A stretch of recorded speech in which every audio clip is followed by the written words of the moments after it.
capite che c'è il rischio di un incentivo anche che qualcuno dica "Ma io non sono contatto di niente", o meglio, tu sei positivo, non dire che mi hai visto. Beh, qualcuno ha ancora bisogno di andare a lavorare, cioè non è che siamo...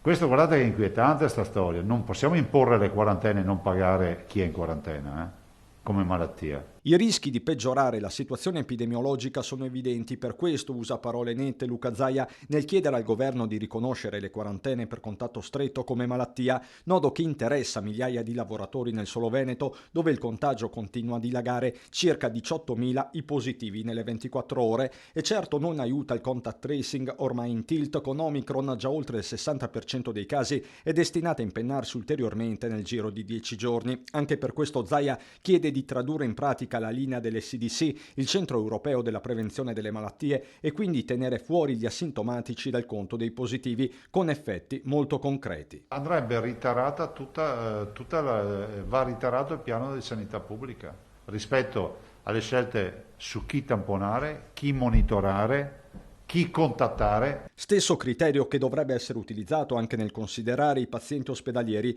Zaia porta l'esempio della puerpera asintomatica che risulta positiva prima del ricovero. Noi chiediamo che questa quota di pazienti, che non è vastissima, che però sono qualche decina, qualche centinaio nei grandi numeri, che fra l'altro nel passaggio di colore di area con questo sistema di oggi pesano, vengano depennati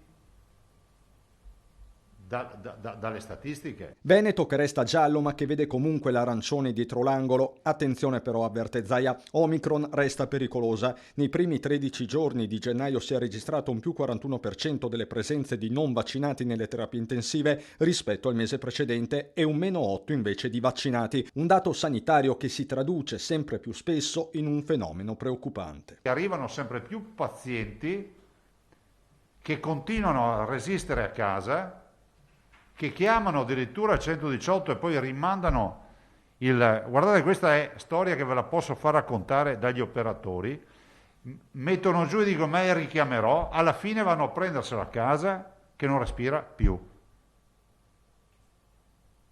Questa è la tragedia. Quanto alle scuole, sono 254 su un totale di 1039 sotto provvedimento le classi scolastiche in quarantena per la presenza di casi Covid, 20.700 i ragazzi in isolamento, ha riferito l'assessore Manuela Lanzarin, 509 i positivi invece tra i 30.000 ospiti delle case di riposo. Tra di essi però soltanto 20 gli anziani ricoverati in ospedale, segno che il vaccino per i più fragili funziona.